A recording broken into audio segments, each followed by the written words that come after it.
Okay, we'll go ahead and convene our work session to order. Welcome, everyone. We are pleased to be conducting the second work session of our FY 2024 budget cycle. Today, we're going to be doing all things Department of Environmental Services, which is a big organization and a lot of lines of business. So we will also have an opportunity to hear from representatives from our Climate Change, Energy, and Environment Commission, as well as our Transportation Commission and Fiscal Affairs Advisory Commission. And in addition, board colleagues, we also will have plenty of time, hopefully, for your questions. Hey, how are you? You said, good. Two gluten-free desserts. Yeah, like, And you'll also have an opportunity for questions for both staff and our commissioners. So for those who are following not here, we also have our presentations that will accompany today's work session that are available along with all other budget information at our Budget and Finance webpage at arlingtonva.us. To get us started, I'll turn it over to Mr. Schwartz, who will introduce staff.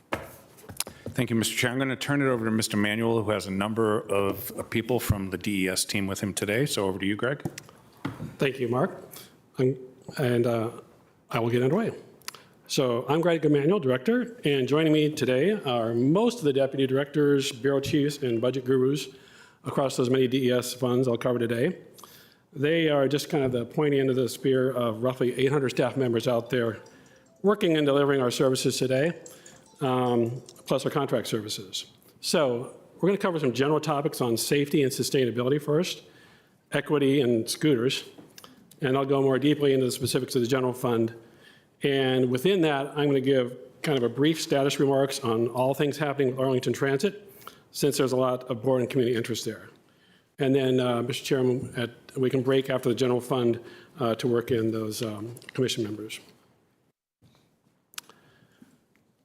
So a quick context and reminder why we're here and how we serve the community to make it accessible, resilient, and sustainable. So really most of what we do in the department is operations and maintenance and excellent customer service, where increasingly we're using more innovative technology.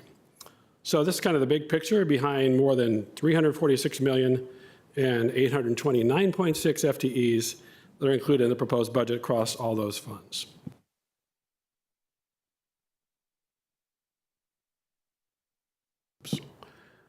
The new solar facility down in Pittsylvania County recently became operational, which is projected to save us $2.6 million across funds based on this year's market dynamics. And our massive 4 million gallon detention facility down at Cardinal Elementary is nearly complete. We completed an important resiliency project with a 16-inch water line interconnect with the Fairfax water system. That's a first step for emergency use if we have supply challenges from the aqueduct. And for our most valuable asset, our people, we had the lowest total case safety incident rate since 2011. That is the lowest rate in recent history, and it's really about keeping our people safe as they work in dangerous field conditions every day. And while our incident rate was down, our lost work days jumped up, so we are putting some more attention to basically the case management of those incidents. So with all those competing priorities in the department, how do we approach the budget? Well, we focus on budget reductions that would maintain current service delivery. And so we looked at areas where we had budget savings or could realign, specifically shifting funding to other sources. We also continued our focus on implementing this EP roadmap and the resources that go with those to meet those goals. And of course, we're still responding to kind of the new post-COVID norms with increasing inflationary costs, and that's reflected in our household solid waste rate going up. Transit ridership continues to evolve, and at the same time, we're looking at the future of transit for the next 10 years with a transit strategic plan. So more on that later, but it's really a balancing act of today's reality and behaviors versus our future aspirations and getting riders back on ART. So we have to remain really open and flexible about how we're going to deliver our services if our revenues are down or community or employer behaviors change for the long term, especially for areas like parking, commuter services, and transit. With the new Maplewood solar farm going operational this past December, this chart demonstrates the amount of energy we are using in Arlington and where the power is consumed. So Maplewood produces an amount more than 80% of our energy use. To reach our 100% renewable goal for county operations, we also rely on Dominion Energy Virginia's Green Power Program options, and of course, our on-site solar installations at various county facilities for the balance. But of course, it's more than about Maplewood, and we continue to make progress across the entire arc of energy users, policy and project areas, big and small. So on the smaller end, an example. So based on the mechanical and electrical specifics of conceptual design alternatives and system test fits, just last Friday, we decided to move ahead with a gas to electric boiler conversion for the 3700 South 4 Mile Run building that houses Cultural Affairs. On the bigger potential area, we've established partnerships with NREL, the National Renewable Energy Lab, for technical support on a Barcroft Apartments Energy Upgrades grant proposal. We just received our third electric school bus in our joint efforts with APS. The first two are in service with positive reviews so far. We have big infrastructure challenges at the Trade Center if we want to go further there. In many areas, we are leading regionally, but we aren't letting up. 5 million square feet of sustainable design was entitled under construction in '22 under our green building incentive programs. Between Arlington government and APS, we have the most LEED certified and net zero energy buildings in the region. And our fleet EV transition is leading our regional peers on a percentage basis. More on that later. In our single-family neighborhoods, people continue to invest in solar systems and EV chargers with our nonprofit partner, Solar United Neighbors, with 104 solar ads in '22. And so while those energy investments are embedded throughout the whole county budget, here's a few more direct and obvious investments. So we'll start at the 7 o'clock position and go clockwise. The budget includes $861,000 between one-time funding for EV vehicles and charging equipment for the public and county fleet. And then another $200,000 in one-time funding to help execute the CEP roadmap. $475,000 in PAYGO for energy efficiency facility investments. And then finally, as mentioned earlier, that savings of $2.6 million across all funds due to the Maplewood. And that's all in addition to the $1 million Climate Action Fund, which the board approved last year. And we have 3 specific allocation requests for that $1 million. The first adds $65,000 in '23 and $150,000 in '24 to PAYGO funds to accelerate the pace of facility energy investments with a closer study of electrification at the Madison Community Center and retrofit to another facility TBD. Then another $165,000 in '23 and $185,000 in '24 to accelerate public accessible EV charging, now that we're starting to get some firm numbers in on specific site designs. And then another $200,000 for studying community choice aggregation in more detail, assuming we get past the legal hurdles, and we're working with the county attorney's office on that right now. So in total, those recommendations allocate $765,000 of the $1 million and leave $235,000 unallocated for future investments. As a percentage of fleet for our non-public safety sedans, we're on a trajectory toward 58% if all of our FY24 plan buys execute, which would then exceed what we had established as a 40% by '25 roadmap goal. So, due to the small size of our county, EVs work out really well for most of our mission needs. And that puts us in a strong position relative to our neighbors, where they have different battery and mileage dynamics, and there they've tended to favor hybrid options. We are also focused, though, not just on the sedans, but the overall size of the fleet.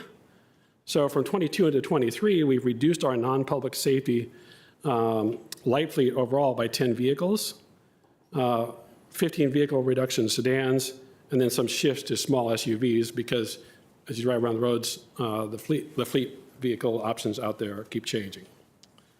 We will continue to aggressively pursue replacement vehicles with electric options as those replacements come due. It's really a function of market availability, replacement schedules, and still meeting those mission needs of the departments. We'll also be piloting the use of 3 electric bikes as part of our county motor pool for county employees to check out and use as needed.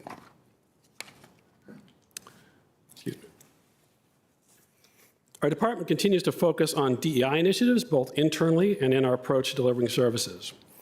The Transit Strategic Plan is currently underway, and the Arlington Community Services Strategic Plan will start soon. Both these plans will include an equity lens. We'll continue to analyze the services that we deliver in our community with an equity lens. And Vision Zero is an example of that. Hold on that thought for 2 slides. In addition, our DEI committee work continues to unfold. We now have some new members on a 22-member team. Each subcommittee has been paired with a sponsor from the DES executive leadership team. And we're making heavy use of consultants to support our evolving work, trying some unique training methods that work, particularly in the trades environment. One of the 6 goals of our Vision Zero program is to prioritize transportation safety investments equitably in the most vulnerable communities. And I don't want to steal Christine Baker's thunder. This is just a sneak peek, and our team is finalizing that transportation equity analysis, which compares equity indicators to crash data to determine how and if imbalances in social opportunity or locations of origin relate to transportation safety. So we'll share all those findings coming up in the spring and create a plan to address the findings. So again, our commuter services team provides Arlington residents, employees, and businesses and visitors with those information and services to support a vibrant and livable community. So we'll be updating our commuter assistance program strategic plan. It's an opportunity to look at the program as a blank slate, look at the objectives, the marketplace, travel behaviors, needs and priorities, and make those unbiased choices.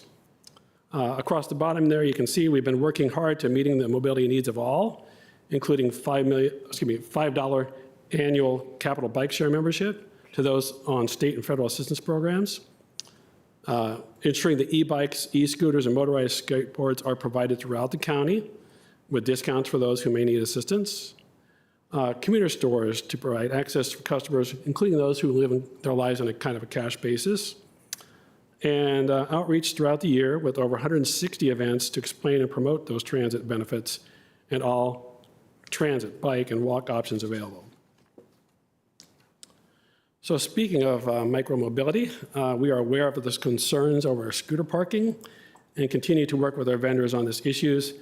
The operator companies have to abide by the program requirements, which include parking scooters in a safe location within the public right-of-way. Not all of their users comply. So we have set it up so the public can now use the Report a Problem app to report those misparked scooters, and that will alert the scooter operator companies to collect their devices. This is a recent evolution. Again, using the app, the residents can just drop a pin. Then now, using our QSAN app, the request automatically goes to the right scooter company from the drop-down menu, and then they've got 2 hours to get after it. Previously, our mobility team was in the middle of that, and this is just much more efficient and timely. So on the right there, the map shows most of the data reported so far that shows up in the higher density corridors. We'll see how it goes, but hopefully that will improve the service as well. Okay, so those are general topics. Let's move into the specifics of the general fund. So the general fund budget for '24 is a 4% increase for the year in expenses and a 3% increase in net tax support. About 34% of our general fund DS budget is funded by tax support. So the increase in our expenditure budget is mainly driven by personnel and contractual increases. And the contractual increases are primarily increasing due to transit operating costs. So again, we looked where we could find efficiencies and savings when we are faced with budget reductions with minimal impact to our service delivery. So we're proposing eliminating 2 vacant positions in our facilities bureau, an accounting technician and a facilities project specialist. We think we can absorb those and will have minimal impacts. We're also proposing reducing our motor pool vehicle from 17 to 14 based on usage, and then hopefully the 3 e-bikes will replace those 3 vehicles in usage. We propose eliminating our annual rock and recycling event, which engages the community about solid waste management and food scraps. Although it is a popular program with kids and parents, it's a non-core event that we provide. Then we are proposing reducing funding for back office items where we continue to have savings post-COVID, like office supplies and printing. The remaining 4 reductions there I would characterize as shifting funding sources to other that are less constrained this year, which includes transferring 1 position, capital projects coordinator, to the TCF. Lastly, there were a few targeted budget adds across the department where lines of business indicated important needs. I previously mentioned the $200,000 for energy and the one-time funding to supplement the ongoing air budget. On the transit side, we propose adding $115,000 for additional security at our Arlington bus station, where we've had some issues with break-ins after hours and safety concerns raised from our bus drivers using the facilities there. And in operations, we're adding a one-time funding to fund inflationary increases for heavy equipment replacement. A quick look at some of our other larger revenue sources in the general fund. For art revenue, we're increasing our revenue projections slightly compared to last year. Parking meter revenue for the last couple of years has shown a steady recovery. We've seen it kind of leveling off in '23, and we're tracking a little bit behind our '23 budget, so our '24 budget reflects that. Commuter store fees, of course, come from commissions, and that's tied to public transit ridership, so we are lowering our budget revenue a little bit compared to '23. And as we increase the base budget for permit and right-of-way fees by $470,000 to align with the recent trends and expected continued robust construction timeline. In addition, the fees themselves had an inflationary adjustment of 5.2% to cover cost recover the salary and contractual increases. We'll hit the household solid waste rate in a couple of slides in more detail. And then finally there, with the little red new thing, we added a new topsoil fee for residents to be able to come to the trade center and purchase for $40 a cubic yard the topsoil that meets the new criteria of our LDA 2.0. So here's a little more detail on the parking meter revenue recovery. That partial orange line in the middle shows the current year, and then the leveling off. There are obviously a lot of dynamics in parking in the community right now, from telework policies and declining parking inventory due to capital projects, temporarily or long-term, bike lanes and TOSAs, and all those dynamics and trade-offs we make in the right-of-way. Parking rates will last raised in '19, and of course, we're getting underway with our grant-funded performance parking project. Any revenue impacts that we may see from that are not yet included in this revenue projection, since that is not the goal of the demonstration project. Okay, a deeper dive on the household solid waste rate. You've seen this slide at the manager's rollout. We're at the close of 2 very favorable multi-year contracts, which are the primary drivers in this year's proposed increases. So this graphic shows the puts and takes. The annual rate is proposed to increase by just over $100. Refuse collection costs are increasing. Our base contract with ADS was up, and based on negotiated rates for their first option year, the costs are increasing based on inflation, driver shortages, supply chain issues, increased fuel and equipment costs. Our ADS contract is 8 years old, and our annual contract had been negotiated at a CPI adjustment of only 50%. The second contract is the Materials Recovery Facility, or MRF contract, and that's also increasing. It was a 10-year-old contract with an artificially low processing fee and no adjustment for CPI, which then benefited our household rate players for many years. So one of our budget proposals would shift a portion of the cost of the 5 community recycling centers to be paid for by this rate, increasing that rate by $3.72, as those customers are heavy users of the service. Then there's salaries and benefits, adds another $1.82, and there's a one-time takeaway for the zero waste plan, which was one-time funding that was funded last year. Finally, we are working with ADS to finalize the contract. We're in negotiations right now, and before the board adopts, we may be coming back with a little bit of adjustment off this rate. We'll see. We just don't want to negotiate in public on that. The $100 rate will bring, the $100 proposed increase will bring it to just to $408.54. And while that is a significant one-year increase, the graph on the graph shows here that we've been basically flat since 2017, even with the successful addition of yard waste and food waste. But with that increase, we are still providing a more reliable and more comprehensive level of quality services at lower cost relative to our nearby jurisdictions, Alexander and Fairfax, both at $500 and above. Next, I'll highlight a few of the many dynamics in transit.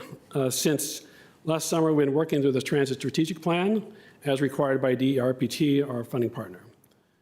The TSP process is using ridership data from before and after and during the pandemic, service performance data, and community engagement to inform our path for the next 10 years. So the team has conducted gap analysis to project where service might be improved, to compare current bus deployment patterns against projected population, job, and development trends. And they also evaluated where ARC could expand the span of service hours or increase the bus frequency. And the public engagement team has conducted 4 opportunities for feedback on ARC bus service and priorities with virtual meetings, online forums, and in-person events so that we make sure that we're collecting that input in an equitable way and reaching everyone. And we'll be launching another round of common opportunity this spring after we develop the specific draft recommendations. On ridership, it's continuing to recover slowly, but remains persistently below the pre-pandemic levels given those employment behavioral changes with telework.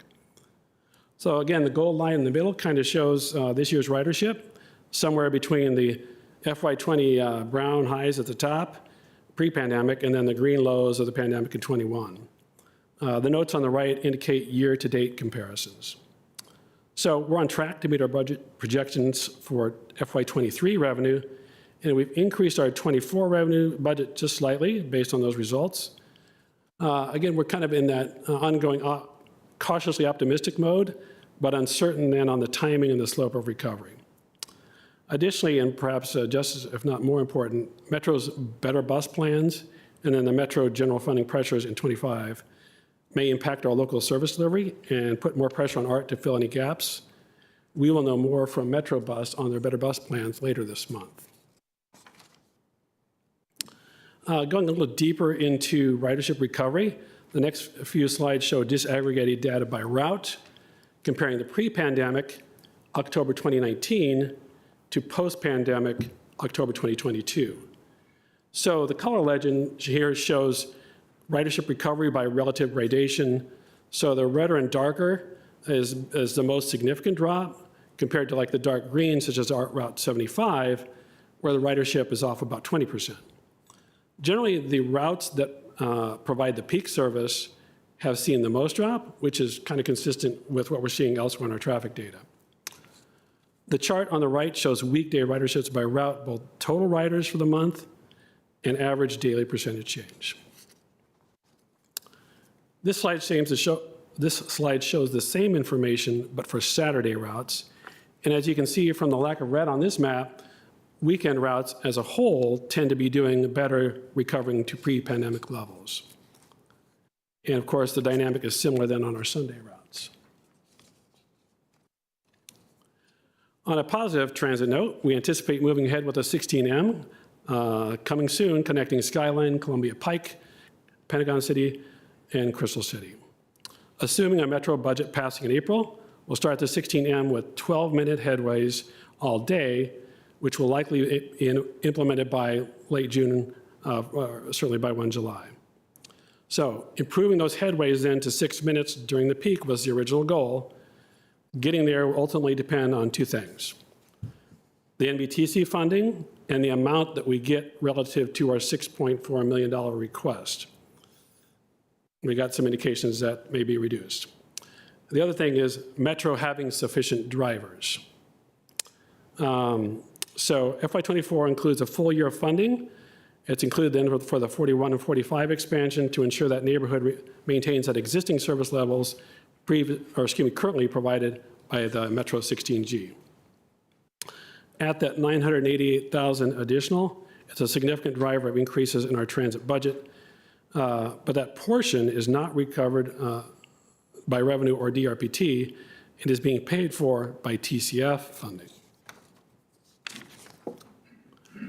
Meanwhile, our fare free program allowed students to ride starting in January without an iRide card. They have the flexibility now to use both a student ID and an iRide card, but we're also still trying to get those iRide cards out there to everyone to have a better metric tracking. And so we set ourselves up for success with our students, hoping that they will soon be able to transfer to Metrobus once we execute a memorandum of agreement. We've been making steady progress with Metrobus on that, and our plan is to get it to the board in April or May, which would then allow us to start Metrobus free for students, hopefully before the end of the school year. The total FY24 budget for student fareless pilot is going to be $434,000, which includes $360,000 in the Metro budget to pay for that student transfer of $2 a ride. The Art No Fare program is a significant contributor to getting the students back on transit, as shown in this chart. The number of student riders since December 2020, when the pandemic had them not in school. We've had over 92,000 student riders since the start of the pilot in February 2022 through 2023 in January. Also in the month of January, if you kind of compare that to a monthly average of the Q1 19 prior to the pandemic, we're up higher, more than 20% of where we were pre-pandemic, which is great. We're also working on promotion and uptake in our low-income pilot, which has distributed over 2,900 preloaded fare cards to low-income individuals. We'll continue that program in '24, budgeting $532,000 with a goal to distribute an additional 3,500 new cards. We preload those cards with $150 worth of trip. To date, 40% of our eligible residents have picked up that free Smart Trip card, and we're exploring opportunities for another free fare program by reprogramming remaining grant money from I-66 Commuter Choice Grant that we have. So more on that later. We'll bring that to the board at the appropriate time. Finally, our long-awaited bus operations and maintenance facility in Green Valley is taking shape. So the image on the left here shows the solar canopy, which is included in the plans. The underground and distribution upgrades are fully paid for also.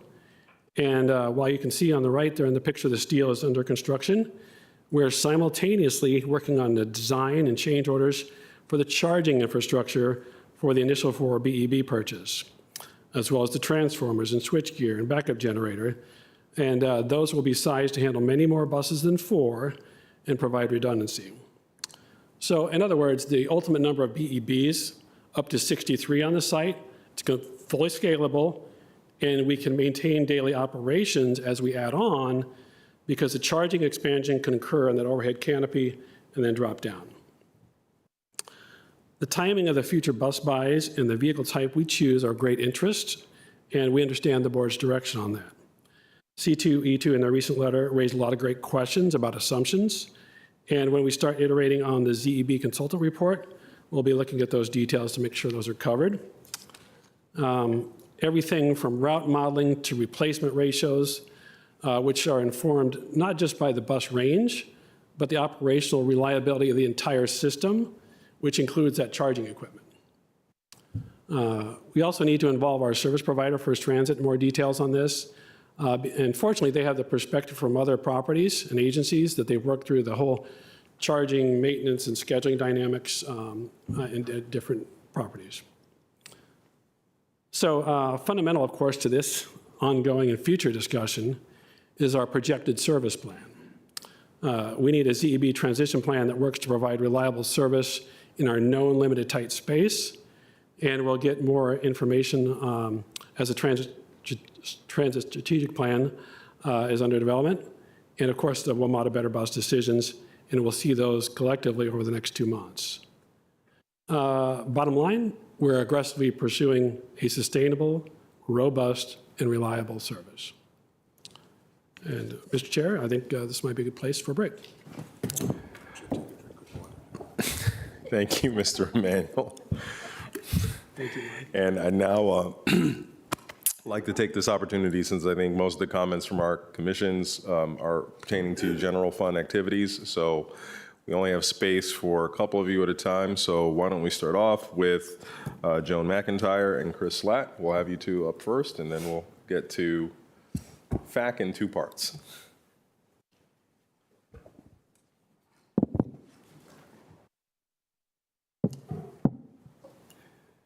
So, Ms. McIntyre, you can go ahead and begin. Okay, thank you. Good evening. Just for the record, I'm Joan McIntyre, Chair of the Climate Change, Energy, and Environment Commission, and I appreciate and thank you for inviting me to make comments. Overall, looking at the budget, there's a lot of good things in there, but I think overall there's probably more that can be done to address the climate crisis.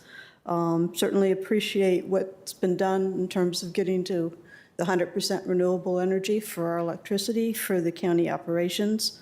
The solar co-op continues to be very successful, and the county's making progress in putting solar on those facilities where it's necessary and working towards the EV charger infrastructure, both and also EV vehicles for the conversion of the fleet. So all good and commendable.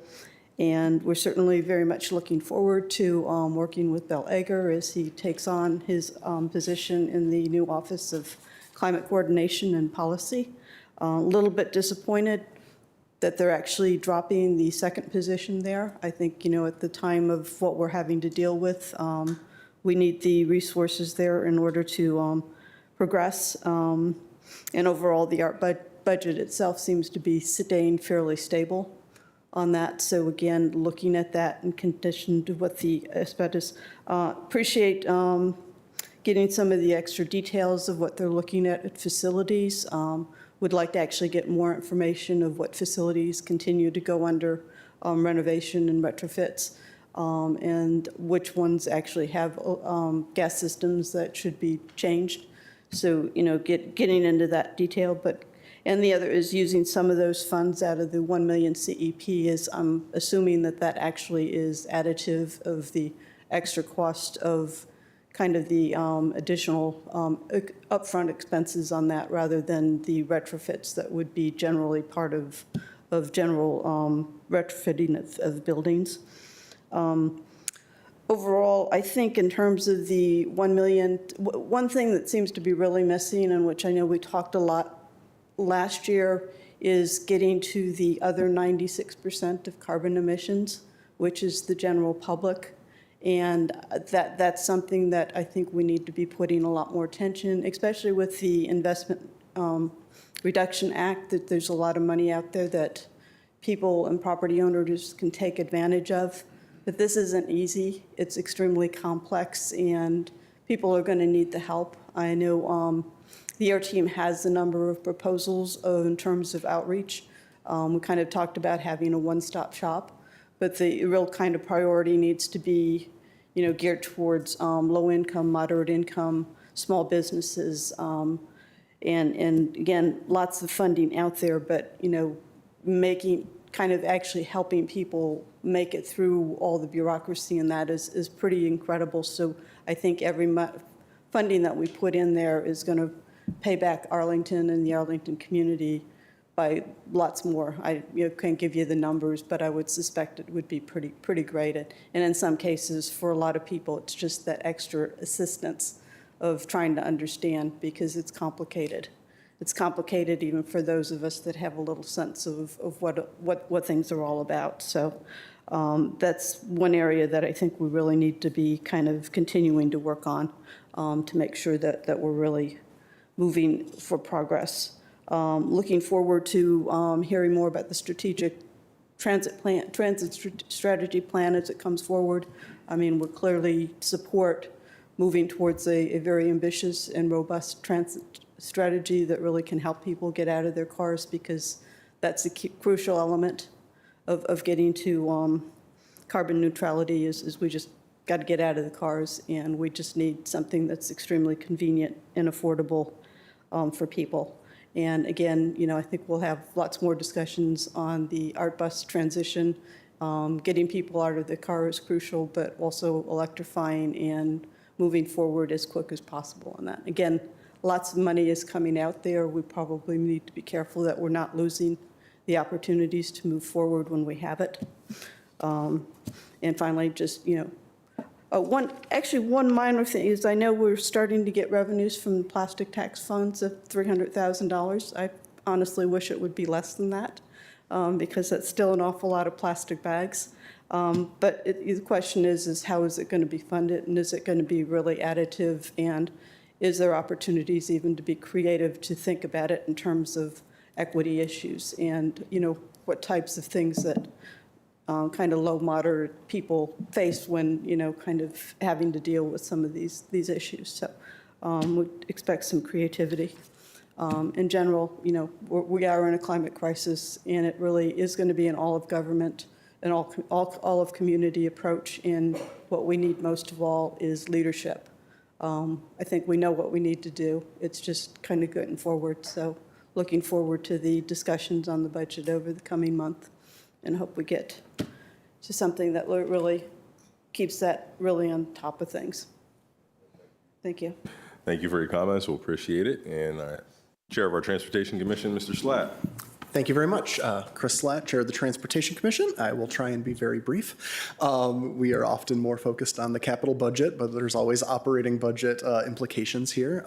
So first off, we just want to make sure that the county, we have a very ambitious capital program, and we want to make sure that through our operating budget, we are maintaining the capacity to actually implement that capital program as far as having enough project managers and public engagement specialists and paying them enough to retain them and keep that institutional knowledge to really be able to do projects justice.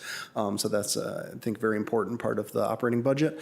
We also want to ensure there's sufficient maintenance funding. We are building a lot of great infrastructure, from protected bike lanes to dedicated transit lanes, and other things in the county. We want to make sure that we're being able to use them well by maintaining them properly. We had heard some reports from staff in the past that we might have been able to implement more protected bike lanes through repaving, except we didn't have enough money in the maintenance budget to maintain those protected bike lanes had we built them. We want to make sure that we don't get into a similar situation in the future. Repaving is a really high impact, low cost way for us to implement infrastructure. So we want to make sure we can take full advantage of those opportunities when we have them. I do want to reiterate the Transportation Commission's position on the 16M. We wrote to you when we were applying for the NVTC grant to say we think it's really important that we actually hit that 6-minute headway number that we have promised the Columbia Pike community in the past. This has a very long history of trying to improve transit service on the Pike, and the commission feels that it's not something that should rely on a grant. It's something that we should make sure that we can do, even if that outside money doesn't come through. So I wanted to get that in there. And then, of course, everybody's thinking about this, the ART transit strategic plan, and also the zero emission bus study. And we just want to reiterate, make sure that we're really focused on the riders. We think that the best way for ART to reduce emissions is to get people out of their single occupancy vehicles and to get people around sustainably. And there is a certain tension right now where the technology is on the zero emission buses. Can they do the work without impacting things like reliability or flexibility in operations or having enough space to store the buses?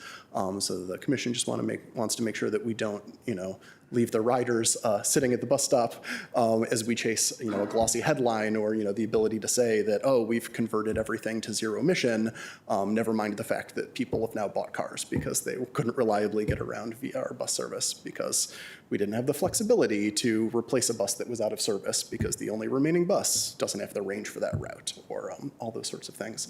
We also think it's really important to keep in mind the weight of these vehicles. We have seen, especially on Columbia Pike, our existing buses already kind of tear up the pavement often from the weight of, going over and over the same spot.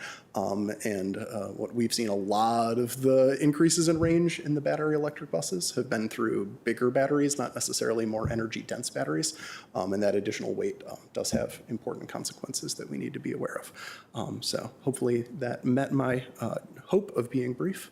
And that's all I have for the TC. Thank you. Both exceeded expectations by being, I'll call it concise. So thank you both. And if you will do a little bit of a set change and allow our representatives from FAC, Peter and Jillian, to come on up, but please don't go too far in case we have conversations and questions for you later. Thank you.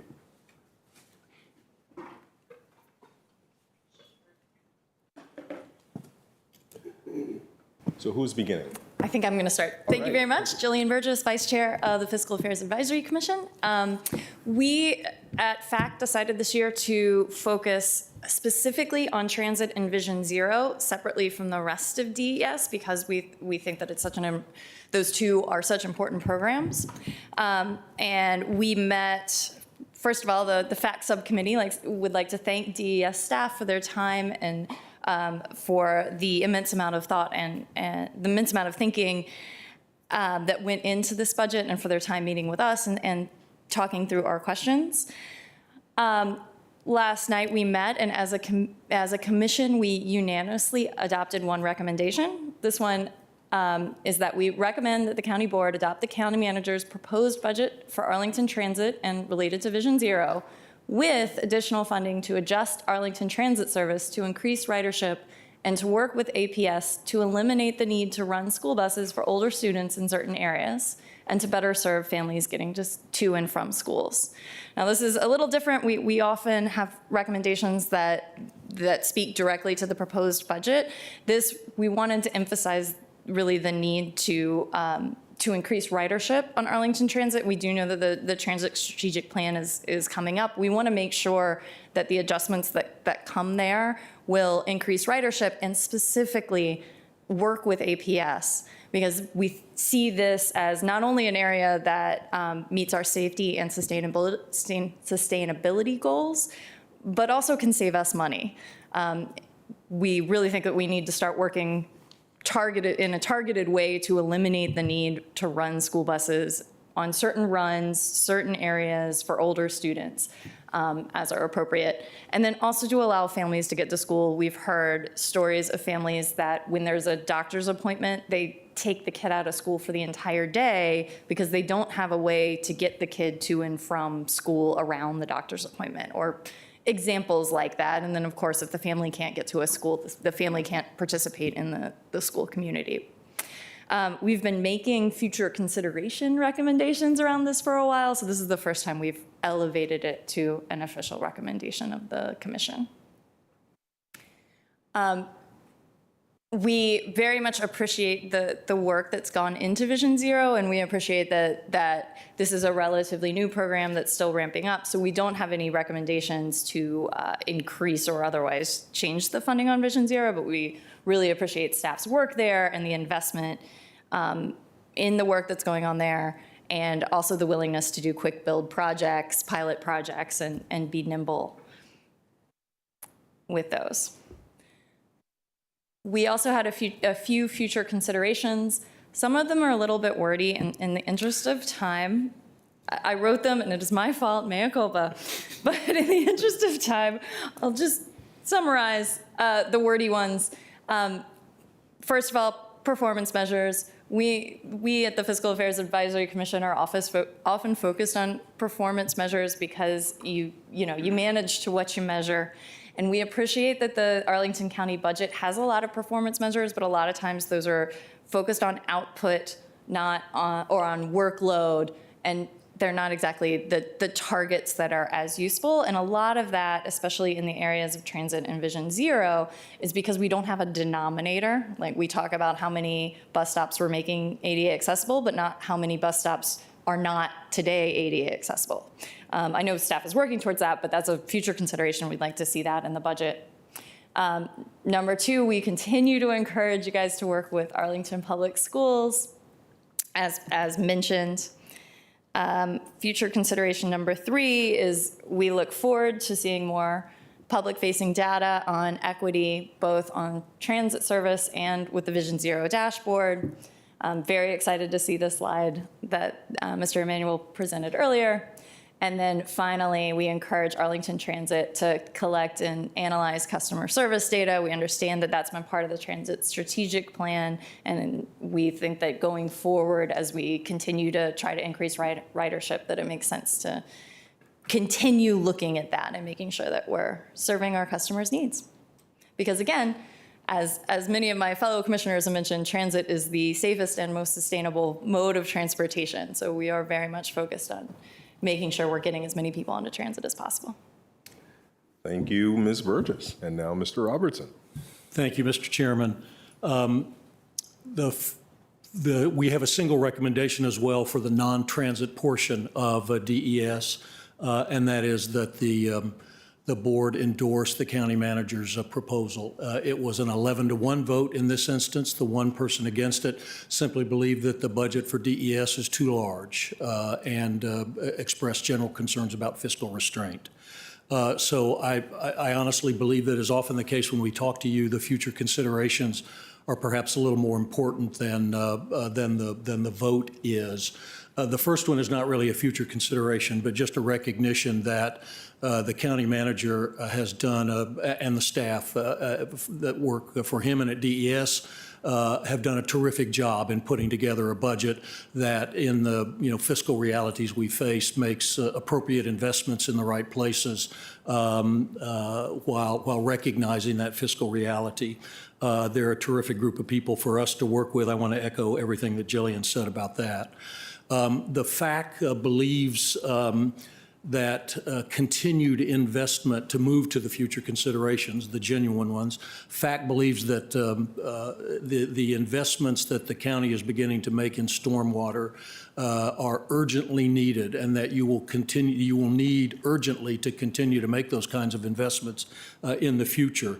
That exists in each of the three categories of stormwater, capital, capacity, maintenance, capital, and stream quality. Climate change is going to continue to create challenges for all of us around the globe related to weather risks. We don't know when the next 100-year storm will come to Arlington. The county has done a really excellent job in meeting the pollutant reduction loadings that are required by the total maximum daily load program in the county's MS4 permit. But the challenges there will continue to grow, almost exponentially in the next permit cycle. That's going to be tough to meet. The DES staff is up to it, but it will require continued efforts on their part and your part to make sure we have the funding necessary to do that. I think the board made what can be described as a courageous decision to endorse the aggressive recommendation that the county staff made about investing in this area. And we just hope that that courage will continue as we move forward. We also added a notion of looking for ways looking for creative solutions to deal with stormwater challenges, such as the possibility of repurposing street space for stormwater purposes. And that was Jillian's notion. So if you have any questions about that, I'll defer to her. I've already said more than I know about it. Regarding the household solid waste rate, I think Greg Emanuel made all the right points about the issues that are involved here. The FAC is completely aware that the total tax base for people who live in Arlington County is favorable as compared to surrounding jurisdictions. We're aware that Arlington residents have had the benefit of a really great contract on household solid waste for the last several years, and plaudits are due to the staff for that. We're similarly aware that the real estate tax rate isn't going up this year, but real estate values are, and most homeowners are going to see increases in the real estate taxes that they pay. The household solid waste rate is by definition regressive, and it's going to hurt more for those in the lower income strata. So we simply encourage the board and the county staff to be mindful of that and to consider whether there might be ways to ameliorate the effects of that for people least able to afford it. I'm a realist, and I'm not significantly hopeful that the rate is likely to change, but whether it changes or not, we think it would benefit Arlington County government if the DES were to engage in an active campaign of education to explain the beneficial household solid waste rates that we've enjoyed for the past several years and why it's going up and what that's going to do for us, because I think they really do have a good story to tell. I'm not going to repeat what Jillian just said about performance measures because we feel the same way about the non-transit portion of the performance measures. The one thing that I will echo is simply the thoughts about customer service. There may be a more customer service oriented department in Arlington County government than DES, but I'm not aware of it. And so measuring customer satisfaction seems to me would be a really important part of showing how well the department is meeting its overarching mission. There's a lot of really good stuff, tremendous information that shows how hard they work and the good job that they're doing in those performance measures, but we think that customer service could be a valuable element of it. And finally, I'll say that we raised last night a discussion about whether there is additional information about the percentage and type of household solid waste collected at the curb as recycling materials that actually ends up being incinerated rather than recycled because it's contaminated in some way. That information could be useful to the department and certainly to those of us less familiar with the program in determining whether it's best developed to try to hit our goal of recycling as much as we possibly can. And I'll say in a lot of these instances where we suggest we don't have information, it doesn't mean that DES doesn't have it. We met with them on Friday. We wrote our reports over the weekend. We met with FAC last night to endorse it, and now we're talking to you. So there's no suggestion that they haven't been great in sharing information with us. They are every time, and we appreciate that. Thank you, Chair Robertson, and you outline what is always the problem with these work sessions that come so early in the budget year. It doesn't give you very much time. So we appreciate your Herculean efforts to actually provide this very, very pinpoint and thoughtful guidance to us. So why don't we have a little conversation at this point with members of the board on anything that's been presented thus far or raised by our advisory commissions before we move to the other funds. Start off with Ms. Crystal. Right. So I have two buckets of questions, transportation and non-transportation, or transit and non-transit, but maybe to start with a couple of more straightforward ones. With regard to the parking meters, you noted, Mr. Emanuel, that the rates were last raised in 2019, which is often, when you tell us when rates were last raised, is a precursor to letting us know that rates are going to be raised in the proposed budget. But I don't think they are, right? Okay, great. Just wanted to clarify. I am thinking a lot about this question of education, which I think Chair Robertson made a good point about regarding the solid waste rate. And it does occur to me that one of the best points of education we have with close to 900 community members has been that Rock and Recycle program, which is not a lot of cost savings proposed. I wanted to ask, just as we think about that, is there any sort of human capital, FTE, savings realized by eliminating that program, or it really is just about the sort of materials, et cetera? It's just about the event, and we spend some money on materials and some money on overtime. At last year's event, I think we had 852 attendees, including all the kids.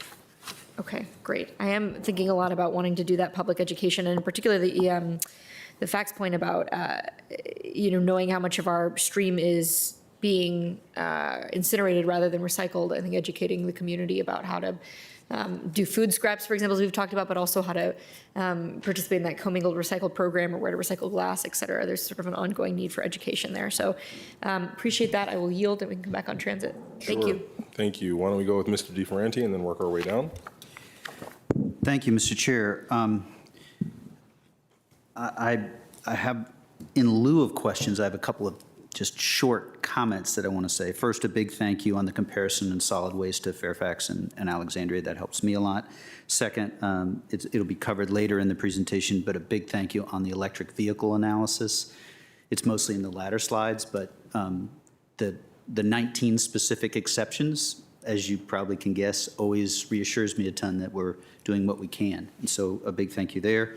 I will follow up. These are budget, but they're also a little programmatic. I'll thank you to Ms. Wang and the work on adjusting time schedules on Carlin Springs. I just want to follow up to see about one additional route, and I'll ask for a meeting on that. On parking, this may be a question. I was fairly clearly reminded of the questions with respect to parking and the equitability of enforcement with respect to neighborhoods. And so I'd love to just see if I could get a conversation with the right staff people. I know we're doing the performance parking, but I really just feel like a responsibility there. And I guess credit, I won't have as many questions, but a big thank you both to Joan and to Chris. Both of you are chairs who tactfully and deftly articulated the bus question. I think it's not for this meeting, but I'm hoping that I can do a 2x2 or a briefing on that. The question, I'll have a couple questions in the climate area, and that is about, we mentioned the 2050 goal, and there's a lot of history to that, but wanted to kind of understand a little bit the 2035 goal and the 96% point that Ms. McIntyre made. Was there intentionality about 2050 as opposed to 2035?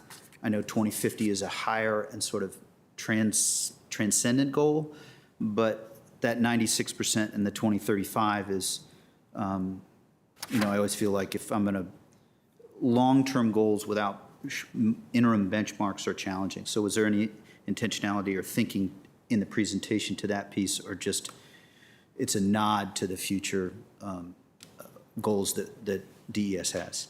I think that's for you, Mr. Emanuel, but it could be for the manager, it could be for the air team. Well, I'll try to summarize by saying the roadmap kind of lays that out and how we're going to get to those goals and lays out some of the milestones. And I don't know if we have that in our backup slides on the roadmap, but that's probably the best place to look to know those interim milestones and some of our near-term actions, some of the midterm actions, and some of the longer-term actions. Great. I'll take another look. I must confess the roadmap has not been a particular focus, and I'll yield. Thank you, Mr. Chair. Okay, thank you. Ms. Garvey. Thank you. I have a number. I'll try to, I think some of them are really quick, though.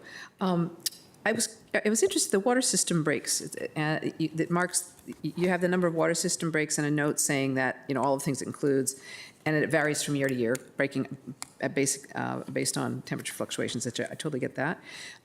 Looking at the numbers, it doesn't look to me like it's fluctuating all that much. Are those in thousands? Is that why it doesn't look, so like a low of 33.3 and a high of 35, I think. I mean, it looks pretty consistent. It's page 849, if that helps.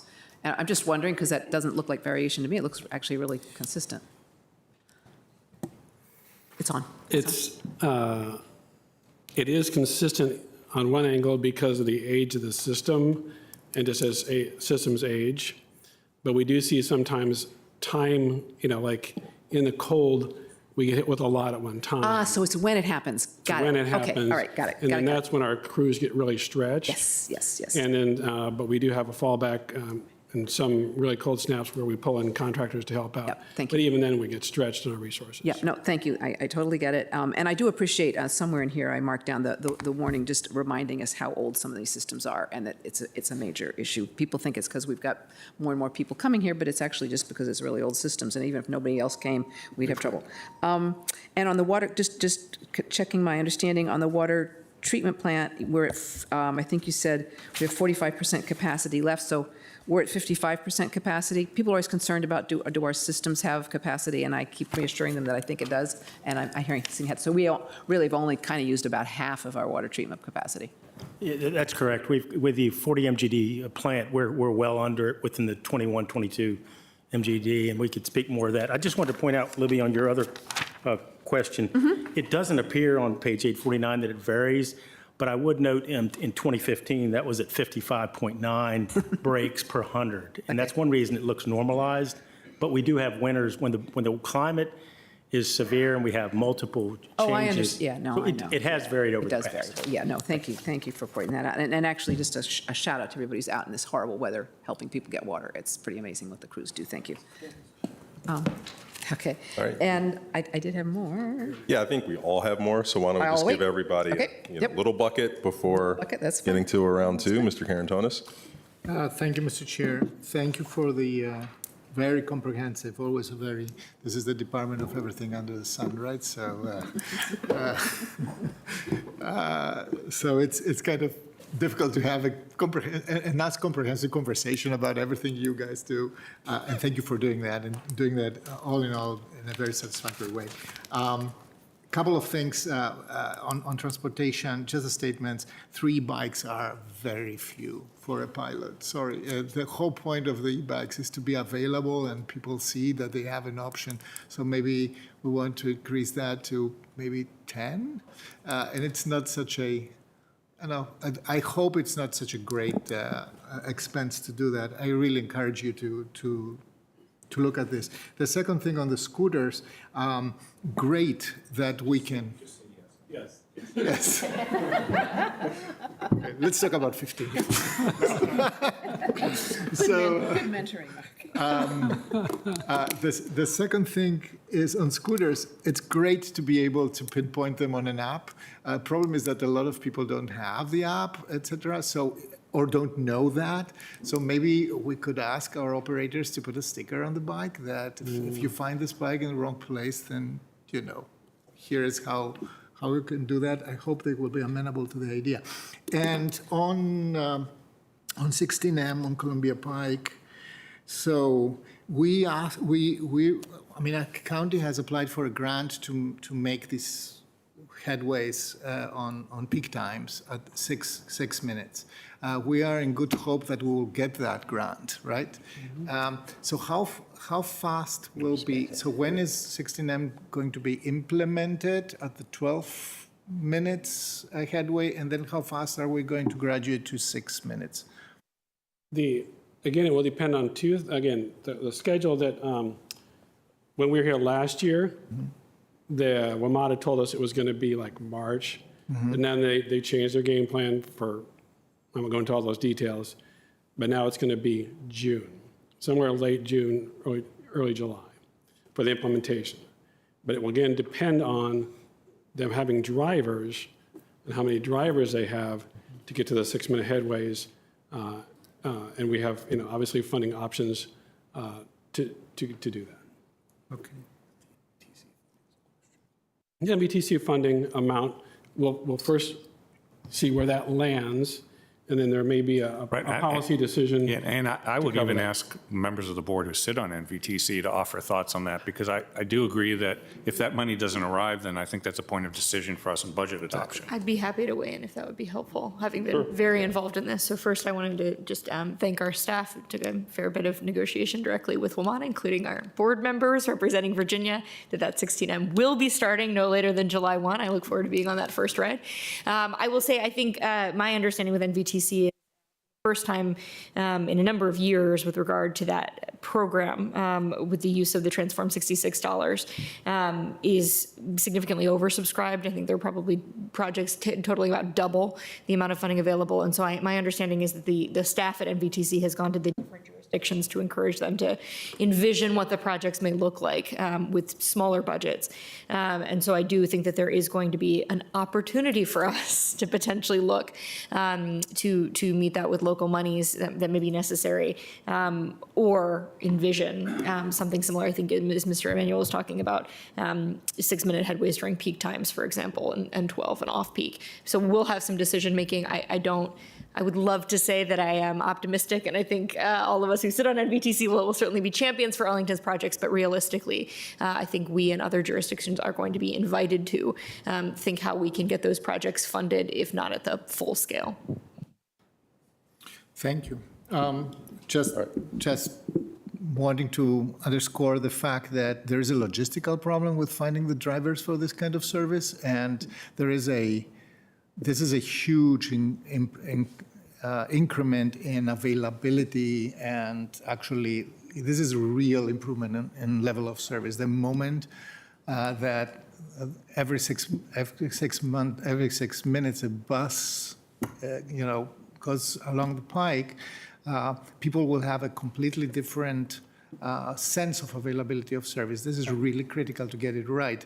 And when we get the money, knock on wood and cross fingers, it would be really a shame to stumble upon the logistical problem of finding the drivers for that and having to postpone yet another time on this. Talking about level of service, so I saw on your slides, I don't remember one, but one of the riderships that is increasing is actually students on art, right? And not coincidentally, in my opinion, Art 75, which serves South Carolina Springs and specifically the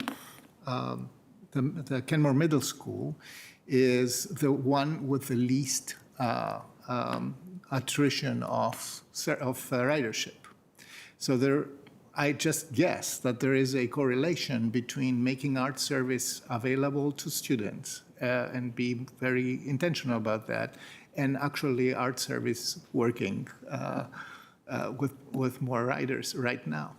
So I think that this is an important insight that I got from your presentation today, and I want to follow up with that. All right, we'll have you yield the floor for now and get back to everybody for another round in just a moment. A couple of easy, quick questions before a bigger one. So, Mr. Emanuel, in the director's office, there's a 34% increase, or around $800,000, despite only an additional half FTE. Can you just describe what that is?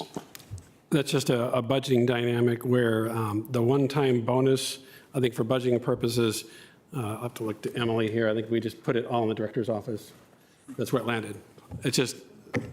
Oh, so the bonus, the one-time bonus the 2,000 for everybody is all in your office? You're going to share the bonus? Yeah, and we have safeguards that will be used for the intended purpose? Okay, good. Trust me, Over 400 employees.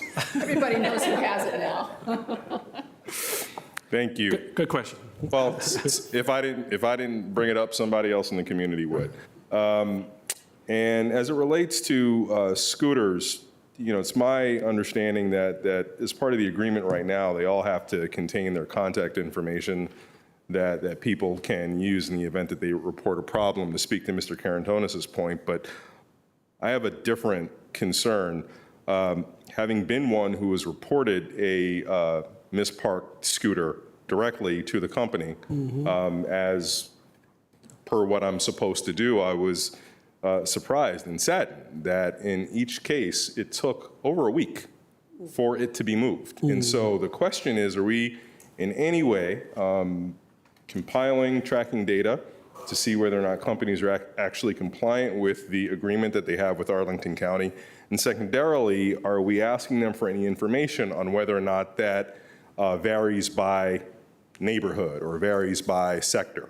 In both cases where I reported, it was a residential neighborhood. I wonder if their rates of moving vehicles is different in other residential neighborhoods or in commercial areas specifically. I think the more that we can hold them accountable for providing this information, the better we can manage what has become an issue for some people. And for my last one before I yield the floor, when I get into the household solid waste rate a bit, thank you, Mr. Robertson, for really talking about the regressivity of it and how contextually you can understand it, but it's still not an insignificant deal. And I was just having a little bit of trouble making the numbers add up, so I understand that we're shifting $123,000 in current glass recycling costs that I guess were absorbed from the general fund into the household solid waste rate.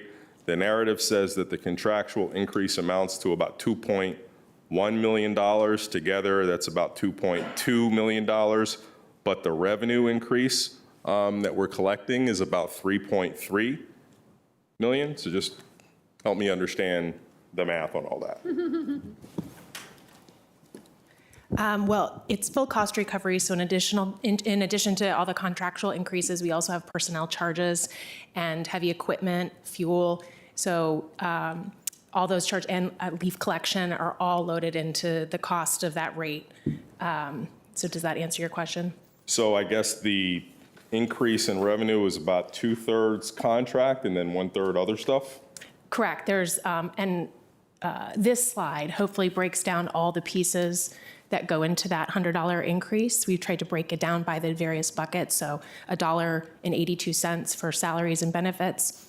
And then the big drivers you can see are the disposal costs and the MRF contract. All right, so I guess, all right, so which parts of these are the rate that are the contractual increases? So salaries, obviously. Most of the contractual increases are included in the disposal costs, the blue box and the green box for the MRF. There's some first two, small okay. contractual non-personnel costs in the green box, or excuse me, in the red box as well, but they're much less significant. So I think that's why, I can follow up later, but that's why I think I'm having a hard time with math.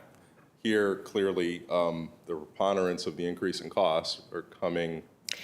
There's also a revenue component that is offsetting some of the contractual increases. So we do get some revenue from our recyclable materials, which Okay. I think is probably confusing the expenditure increase in the budget versus these amounts, which are shown on a net basis. All right, I'll dig into it. Thank you. Move to round 2, and Ms. Crystal. Great, thank you. A couple of transit questions. Could you, I think slide 29 mentioned about $1 million added for Art 41 and 45 expansion, but in one time, I think we're pulling that up now. And yet it says, but it's to maintain existing service, but yet increases art frequency. So the idea is that we're picking up with Art 41 and 45 some current WMATA bus. I guess the sentence says increases art frequency to maintain existing service levels. So explain that to me. I guess we could have worded that better. It's to maintain the existing service levels currently provided by WMATA's 16G. 16G, okay. And I'm sorry, so the 16G, what are the headways on the 16G? I don't know that. Hello, Ms. Rivers.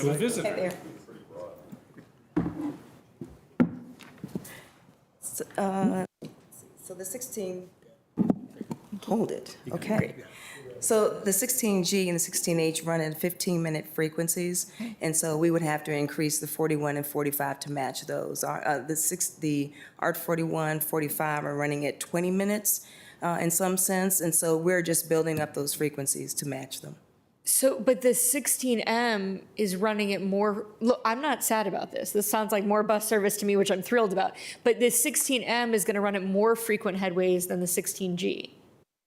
It is. So we're not necessarily matching the 16M. The idea is that we're trying to move people out of the neighborhoods to get to Columbia Pike, and so they can take advantage of the more frequent service Great. that's on the Pike. So it's sort of to maintain the match between our local service and Metro. Correct. So it's better than maintaining existing service It levels. is better. It's improving our local to match the 16M. Absolutely. Fantastic. I'm really excited to hear that as a 41 rider. I don't necessarily connect to the 16M, but I will benefit from that nonetheless. So thrilled to see that, and thank you. Here's a much broader question, and I think one that maybe would probably be better answered in a follow-up. But I am, intrigued by the FAC recommendation about working with APS to eliminate school bus routes for older students entirely. I know that part of the reason we were a little slower than impatient board members might have liked to implement that Students Ride Free pilot was that there was a desire to kind of set it up in a way that we could collect a lot of data about routes and which students from which schools were riding. So I would be interested to know just to what, I know it's still new, but what we've learned from the pilot to date about routes and times. And maybe, let me phrase it this way. How far are we away from being able to set as a goal for this collaboration, reducing school bus routes? Right now, I know we've sort of treated it as a pilot, everyone benefits, let's gather some data. Are we still at the beginning of our journey and have a lot more data to gather, or can we see within sight, based on what we're learning, that it actually might be possible within a certain time horizon to start achieving that dream of providing service via art instead of school bus. Again, very much for follow-up, unless anybody's got something off the cuff, but thank you. I can give you just a preliminary anecdotal results of conversation that we had with schools on this particular question, anticipating it. Renee Harbour and others on her team, we meet with them every 2 weeks to talk all things together. And we asked this question, and anecdotally, they have dropped some of their total numbers of school buses. They were up or above 200 for a moment. I think they're down like at 182 or something right now. But it's not necessarily a direct result of that. There's a lot of other operational management things we're doing. So we can't isolate out how much, if any, that was due to ours providing service or them making other adjustments within their operations. But they certainly do appreciate what we're offering. And I think some cases it's just an added benefit to student riders. Anecdotally, we're hearing that they really appreciate the ability to get the late bus, after their school activity that wasn't there before, going where they wanted to go, and then ART provides that connection. And of course, then if we are successful with the WMATA, then that may also provide that connection for others. So I don't think we really will know the full impact until we get the WMATA service to the students as well. Very helpful. Okay, thank you. Mr. DeFranti. Thank you, Mr. Chair. Ms. Burgess, I just want to, I've got, as gently as Twitter can ever remind you about things you've said you'll work on, the bus stops and sidewalks yesterday, I got a reminder along those lines. So I'll follow up in a way offline, but also trying to keep it within the budget context. So thank you for that, for mentioning that. My question is on the community energy plan, 200,000, and the 1 million. Wanted to just, I didn't quite catch a sense of what the one-time 200,000 is for, and I didn't know if one of you could speak to the 235,000 that is left in the 1 million. Both, we want to be thoughtful in how we're investing, but the science continues to grind us with respect to climate. So maybe the 200,000 first, and then the overall 1 million in climate work second, if you all could speak to that. And I don't know whether that's Mr. Moon or Mr. Emanuel or Demetra or whoever. With the 200,000, I think the thing we've done with them with AIR is to ask what they needed for studies and other things. So that 200,000 supplements current initiatives in AIR to make sure we have enough for actions inside with the decarbonization tool, with everything else we're doing with studies. I think part of that is to make sure we leverage the opportunities with the grants that you've heard earlier and some other initiatives inside of the AIR budget to make sure we don't slow down, as you've heard. So we can provide other details, and Demetra McBride obviously will have more details to provide in that regard. But I think the opportunity there is to make sure we're keeping them whole. And then I would just say for the remaining money that we did not allocate, the 235 and the CAF, it was intentional to leave some additional funding for two things, some additional opportunities in FY24 and for some additional input from the new climate policy officer as they come on board, and just to leave some space there for some additional needs in the future. That was pretty much great. Thoughtless. Thank you. I'll also perhaps want to follow up. I noted the budget includes the number of EV charging stations, and mindful that there's some communities that have wanted to engage, put their own condominium money, and if there's any leveraging there, I'd be excited about that as well. So. Yeah, the only thing I would say that's that's really for our own public-facing charging that we've got in the metrics that you see in the AIR budget. So I think that's a new metric this year that we've actually put in. But I would say for the most exciting opportunity we've seen there is the new Dominion Energy programs that AIR is discussing, both Stephen Burr and Demetra McBride, with their new program for EV charging, where they will actually, for the first time, help offset some of the what's normally been a headwind for communities and multifamily, helping to install those infrastructure costs and offsetting some of that We think that could be a real game changer, and I think the AIR team will be bringing forth more information in the coming fiscal year on that, or if not sooner. Great. Well, thanks, and thanks, Ms. McBride and your team for all you've been doing. I know that I occasionally try to follow up with conversations that get fairly into the weeds. I'll avoid that here, but I will want to do that at some point as appropriate. Thanks, Mr. Chair. Thank you, Vice Chair Garvey. Thank you. I think I heard you say in the presentation that now they're not only requiring the iRide cards from students, but they can use a student ID. They don't have to have the iRide card. That's wonderful, because I think got held up by not getting the cards out, and I understand we want to keep, so I'm just checking my understanding. That's great. I know it won't work for WMATA. I join Ms. Crystal in being concerned about eliminating rock and recycle. It's not only sort of educating people, which is great. I think people get excited about it. Kids, and I think one of the issues we have, let me know if I'm wrong, I think we're having trouble finding people to work in DES kinds of jobs, right? I mean, I think they're pretty excited. There's a lot of cool stuff that goes on. People don't understand or appreciate it. Well, you've got all these kids coming, getting excited. So why don't you do some job recruitment? I just think there's a lot there. Also, DES, which I've said before, I think suffers from the fact that so much of what you do is underground, and it concerns things people don't want to think about, and they're just getting rid of. So, and they don't think about it unless it's not working, right? So people just throw away the trash. As long as it gets picked up, they forget about it. You know, toilets, water flushes, everything goes away. We don't even think about it. We can turn on the tap. We don't even think about it. And then we get upset and wondering why we're spending so much money. So anyway, this just seems, rock and recycle seems like an incredible public relations opportunity, and I'd like you to see it actually maybe even bump it up a little bit. So, and it's only 20,000, right? So anyway, I'm just going to join her in that. And then I would be interested in, and maybe I missed it in here in the performance measures, how do we do recycling? So we get some money from recycling. How much is it? How much is it over the years? And that's been fascinating. So for a while, nobody would take paper, and then we got cardboard boxes delivered everywhere, and suddenly paper went up in value, and then plastic bags, things go up and down. And that sort of information is fascinating, and maybe we have that. You could, if you've got it handy, you could send it to me later. If you don't have it, I think in the future it would be good to know. And it would be cool for our taxpayers, I mean, for people, you can put this in the rock and recycle, right? Everybody's trying to do the right thing. They need to get, positive reinforcement. Look at how much we made because the good citizens of Arlington have been recycling.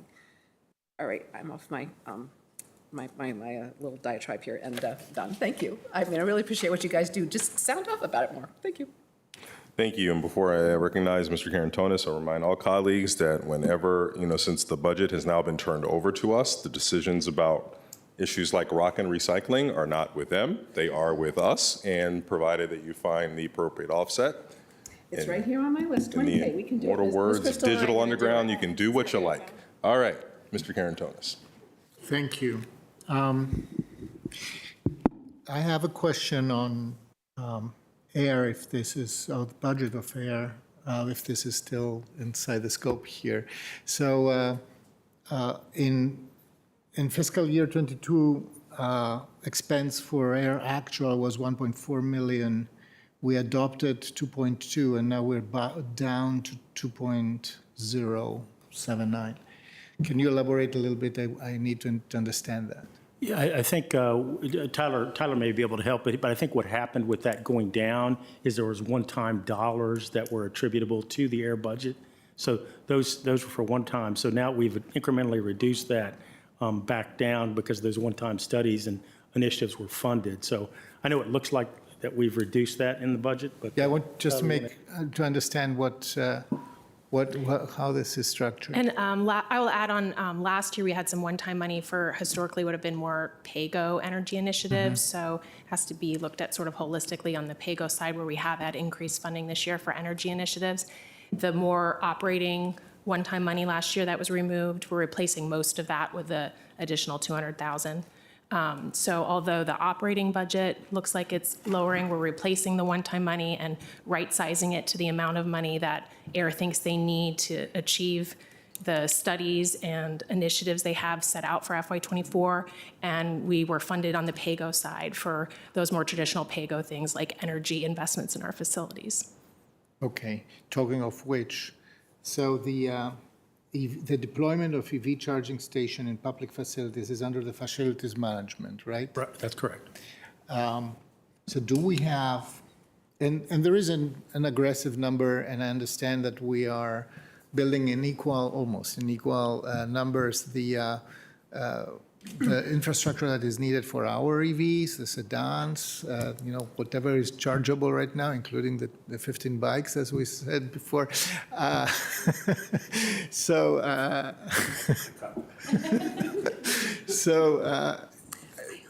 how do we go about the publicly available ones? And if there is, my question is specifically, if by funding the ones that serve Arlington County, there are several in this building, for example, how do we make them dual use? So is it possible, or is it at all in our concepts to make them dual use? So for example, during the day will be for county EVs, or certain hours will be, or if they are not occupied by county EVs, they will be available to the public, or something like that?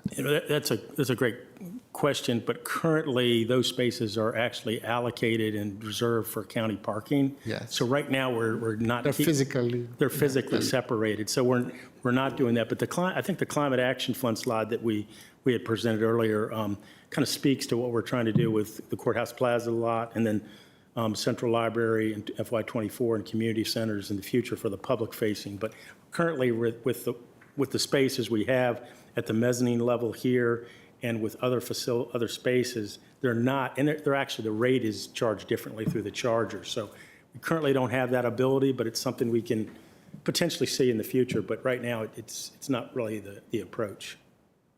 Okay.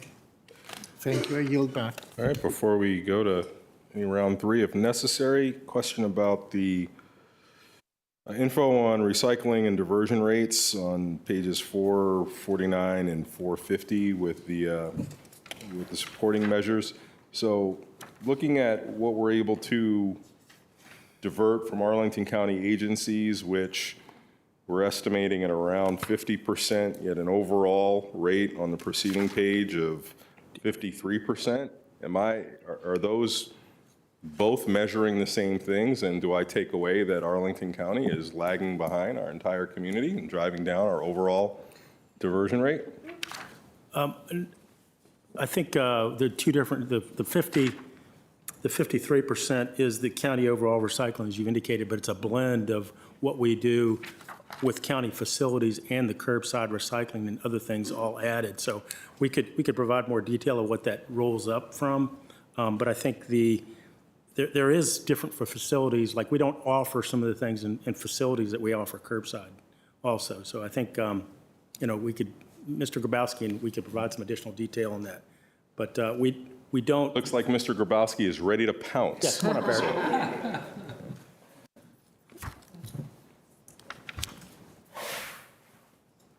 They are different numbers. Actually, the residential community performs the best, and then county facilities, and then basically the commercial multifamily below that, and then last probably is APS, but I probably shouldn't say that. But again, it is two different numbers.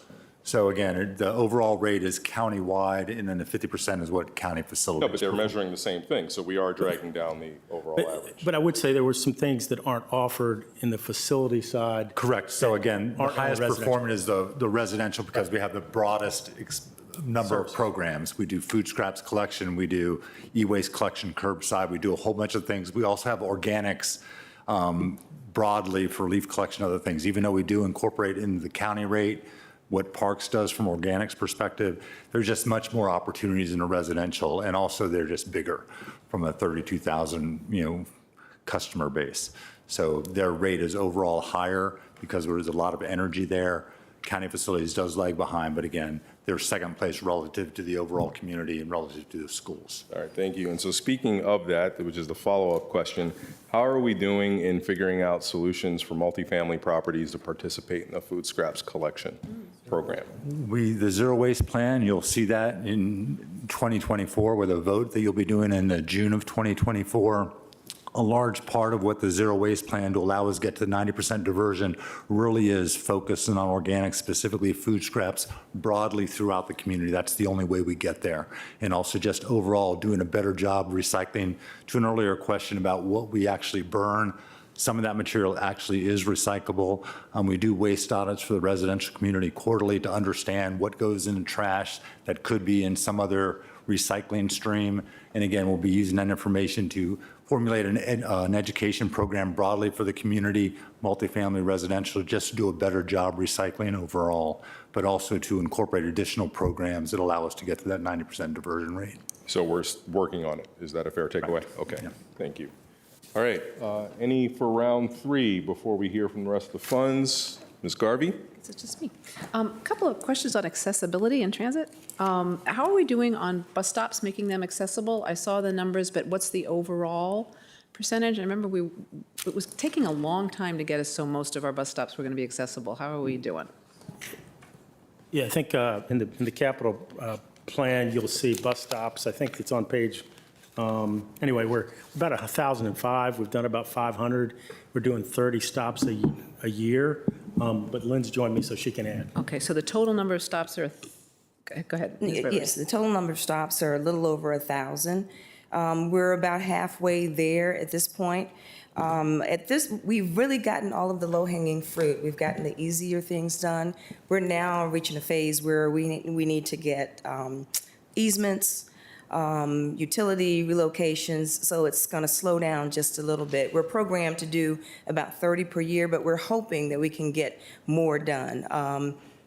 We've determined that they're going to take some things that need to get in hand, like trying to get easements in an increased way. But that's where we are right now. Okay, and do we think at all, I mean, I think we know, maybe we don't, the location of folks who might most need an accessible bus stop? Do we then kind of focus on those? You know, if you're only doing 30 a year, it would seem to me that you might want to do that. And I see Ms. Wong here. Yeah, go ahead, Wei. Yeah, just want to also sort of elaborate on the number.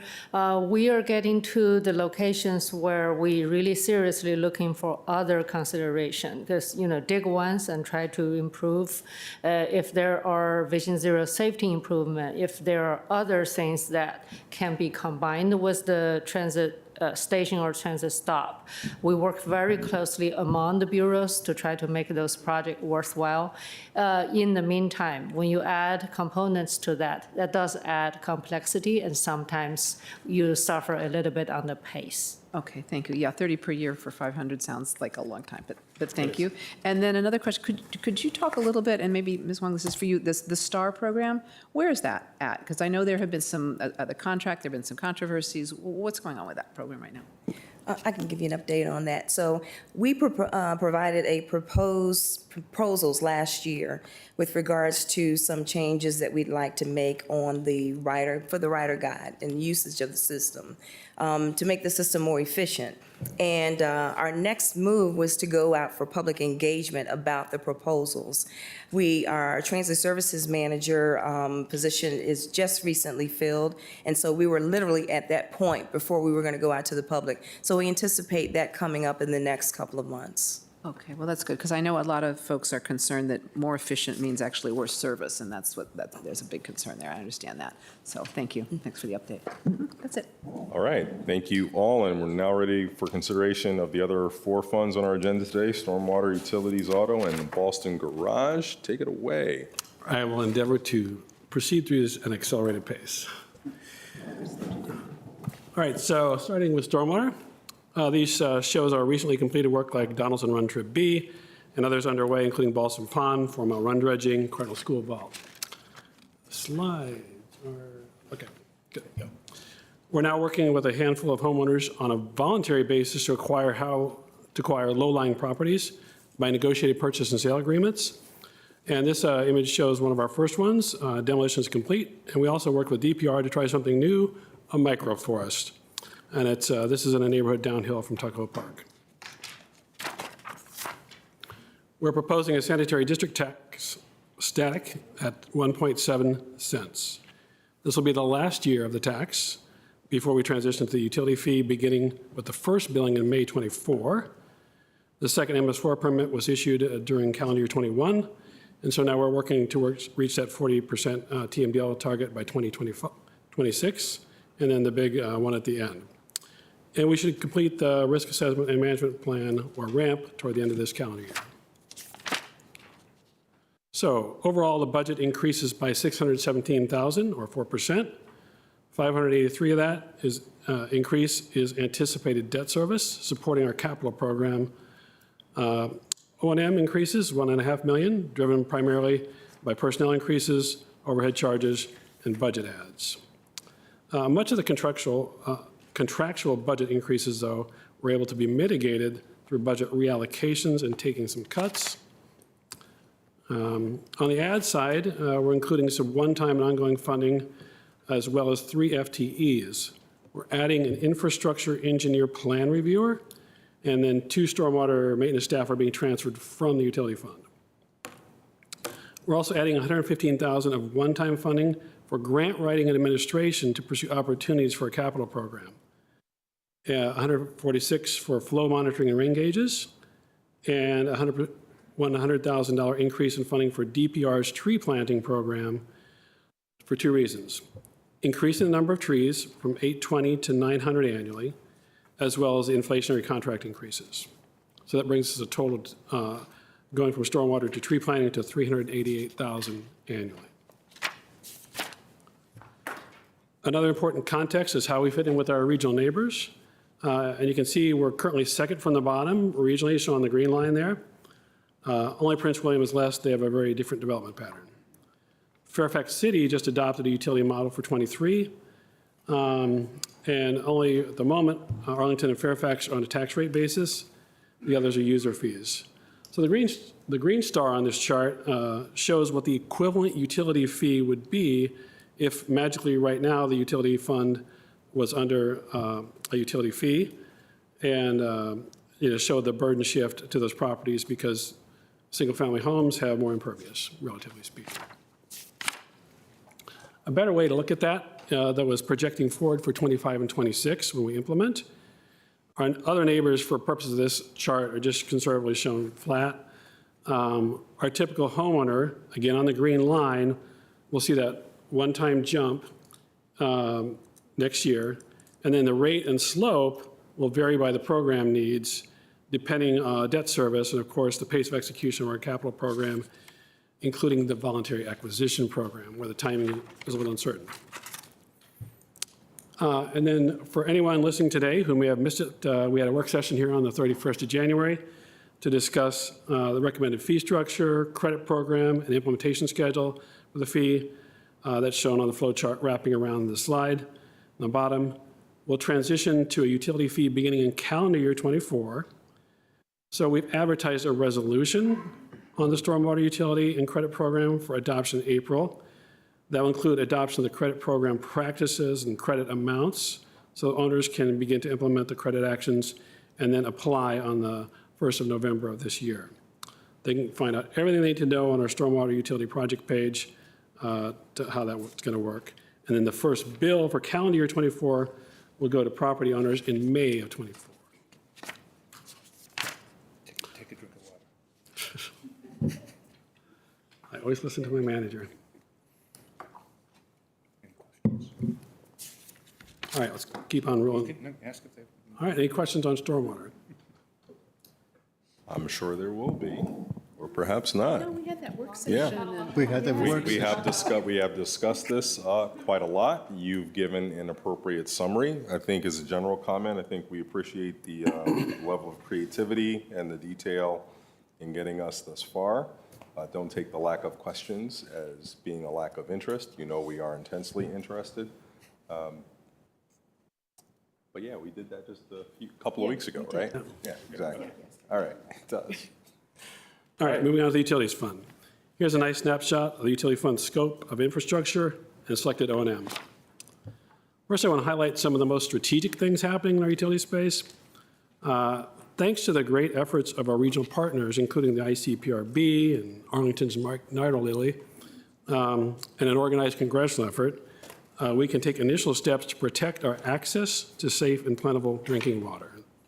Specifically, the Water Resources Development Act of 2022 authorized a study of secondary drinking water source for the National Capital Region, as well as providing important access to financing for the aqueduct.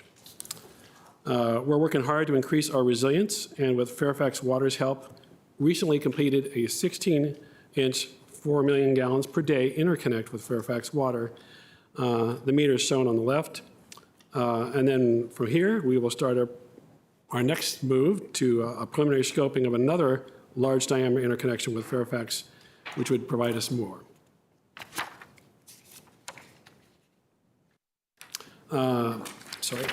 We're also underway at the Arlington Regen program with the plant, and recently completed preliminary projects, including an $8 million project to replace our bar screens that's shown in the picture on the right. In the operational space, we have a couple initiatives to refurbish and revamp our water metering infrastructure and technology to improve accuracy and customer service, more granular and timely access to consumption data in the future. And then finally, you may have heard about PFAS compounds, also known as forever chemicals, because they are in common consumer products everywhere, from toothpaste to sunscreen to cookware and stain-resistant clothing. So we're closely monitoring any new regulations that may impact our water system and, of course, the plant. So overall, the proposed budget increases by 1.9 million or 2%. Those increases are driven by debt service increasing 600,000, and O&M, where the increase is net 2.7 million, which is 2 million for personnel increases, 300,000 for water purchase, 600,000 for overhead charges, and then inflationary increases for chemicals at the plant, another 800,000, water meters, 300,000, other contracts. For those of you with great public math and listening, that was about a $4 million increase, but we're going to mitigate that through cuts and reallocations I'll go through on the next slide. And then we've also got the 540 for our transfers to the auto fund for EV upgrades and heavy equipment inflationary costs. So this slide shows the major strategies we use to mitigate those rate increases. Some of the bigger ones relate to our capital program, where we plan to use more fund balance than we had previously planned. And based on our program execution delays we're seeing in our supply chain and with our contractors. We also decided to defer issuing bonds for 1 year based on the current timing of the execution of the McMillan Clearwell project at the aqueduct. I talked about that last year. Again, the Maplewood Solar Farm is generating those rebates, which also then benefits the utility fund, since the plant is the largest electricity user. And then that enables us to offset most of the non-personal increases at the plant related to the chemicals and the biosolids hauling. Plus, we again sharpened our pencils on chargebacks to capital and other funds to make sure we're taking appropriate credit for time spent on the non-utilities areas. And then we made a budgetary adjustment to move maintenance staff from the utilities fund to stormwater budget. I just talked about in the other section. Overall, we made a number of cuts and reallocations across the fund to realign our resources with needs, including eliminating those 23 one-time expenses. We are proposing additional funding in 3 targeted areas shown here. In the customer service area, we're proposing adding 1 customer service rep at the call center to help us mitigate increasing call wait times for customers and to enhance the customer experience. And to fax comments on metrics, this is a perfect example where we have great data and we take action in the budget to improve that customer experience. We're also doing a version upgrade for the billing information system to enhance security. Because utilities is part of the countywide EV conversion, this year it includes 4 replacement vehicles at water sewer streets, 2 vans, 2 pickups. More on that in a few slides when we get to the auto funds. And at the plant, we are also adding back a staff member. At the warehouse, we had transferred that slot over to a need in TE&O, which was a good move, but we couldn't do without that additional body. A quick look at our proposed revenue and the fee changes. They're all on board reports for the board's consideration. The rates are proposed to increase, comprising a 2% revenue increase. That equates to an average household increase of about $26 per year, or 3.5%, for that median mythical 48,000 gallon user. For commercial and multifamily, it's about a 2% annual impact. We're also proposing to increase meter installation charges as well as infrastructure availability fees. They are both based on the recommendations from the 2021 rate study, where we do that incrementally. So this provides the context for our proposed rates and our general regional competitiveness. Again, we're shown in the green line here, where even with the proposed changes, we still remain among the most economical utilities in the National Capital Region. Moving to the auto fund, unless there are any questions on utilities. Why don't you keep going and All we'll right. see if we'll collect them at the end. So year to year, we move around with the auto fund depending on what's due for replacement, how much it costs. We are continuing to experience that significant inflation pressure for heavy equipment.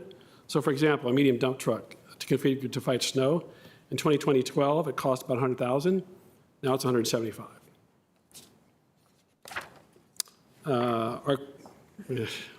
Our equipment bureau is working really aggressively with the help of staff and the facilities team and the air team to meet that board's policy direction to replace vehicles wherever feasible with electric. To accomplish that, we're budgeting an additional $247,000 to pay for that incremental cost. So the graph on the right shows our projected progress over 23 and 24 on converting our non-public safety fleet to electric. So assuming our FY24 orders arrive, we should be around 66 electric sedans in our non-public safety fleet, representing 58% of the total 113 in that category. Over time, we're seeing in the market SUVs, vans, and light trucks will create more opportunities. At some point, we might want to adjust our metric accordingly, just saying all light vehicles. That's something we're looking at. If you do look at our fleet as a whole, including public safety, our current EV count stands at 31. We got 2 pickup trucks on order. And public safety has been great. They've also jumped on they've got a total of 9 vehicles where it works for them between fire and PD. Once all of our 23 and 24 orders, we will have total, beyond just sedans, projected 116 EVs in the light fleet. And of course, that third battery electric school bus showed up last week, and we'll get that in service. We also looked at budget savings in the auto fund and identified 2 vacancies that we believe we can do without. We're proposing freezing a night shift supervisor in a welding position that may need to be converted to other activities and skills as the fleet evolves. So part of the board's direction was to report back to the board on what we're not able to replace with electric. In 23, 39 were not ordered as EVs. Mostly that's due to heavy equipment not being available in electric options. We did have 1 van in DPR where the electric mileage constraints were an issue due to the field trips and events traveled outside the county, so that didn't work for them. In the small pickup realm, the Ford Lightning has shown great promise and also uncertainty at the moment. Cruise on into the Ballston Garage, which operates as 2 separate financial entities, floors 1 through 7, and then the 8th floor. That post-pandemic telework dynamic on the floors 1 to 7 continues, which impacts the revenues as the parking and daily parkers are down. We did see a pretty big rebound in revenues in 22 with a 60% increase. This year, we're kind of tracking that and tapering that down to only a 20% increase. Good news, but still a slower recovery than we anticipated. So given that our budgeted revenue is still lower than our pre-pandemic revenue of $4.2 million, we may need to use the Economic Stability Reserve to fund the garage operations. On the 8th floor, we're in a much better position. It's a different dynamic. The revenue was not as dramatic because the ISPEC maintained those operations. It's just a different dynamic on the 8th floor. All right. At the Ballston Garage, we are budgeting for the replacement of our payment equipment in the garage, funded from garage revenues. That's the transaction equipment, the gate computers, the pay-on-foot kiosks. The equipment has begun to fail, and the replacement parts are no longer available. In fact, 1 lane in the garage is currently closed. There was a car fire that damaged the equipment, can't be repaired. We're actually getting underway with that all as soon as possible. We're also in the transition from one contractor to the next. The transition period is starting now, and by the end of April, SP Plus will be replacing ABM. So, nearing the end here, I'm going to try to wrap it all up into a future considerations, kind of going back to the whole department. A lot of dynamics playing out that will affect future budgets and service delivery. For new projects and maintenance, we continue to experience some long lead times for equipment, particularly that which is manufactured. And the inflation is pretty acute in sometimes random areas, somewhat unpredictable. As we pursue our CEP roadmap and our aggressive carbon neutrality goals, so are many other people, both public and private. So the manufacture and delivery and part stream and the maintenance contracts for things like charging equipment aren't really where we want them to be yet or predictable. The ongoing telework with lower traffic volumes, I'll say two things. In the lower peaks, it creates an opportunity for us in some ways because we can kind of transform the right-of-way. But then it's challenges for transit ridership at the same time. So we'll know more about Metro's Better Bus, and we'll see how it affects our art service going forward. Like last year, we are still having certain skill sets that are very hard to fill, and those vacancies affect capital and maintenance execution rate. The board, for example, authorized an EV person for facilities management last year. It took us almost a year to get that person on board. They just recently came on board. Vehicle and driver safety technology is another fascinating area. It continues to evolve in amazing ways that will make us even safer on the road for our own drivers and other drivers. But we have to kind of bring our drivers along with that. Not everyone likes their vehicle telling them what they're doing wrong. And, whether it's rolling through a stop sign or not signaling a lane change.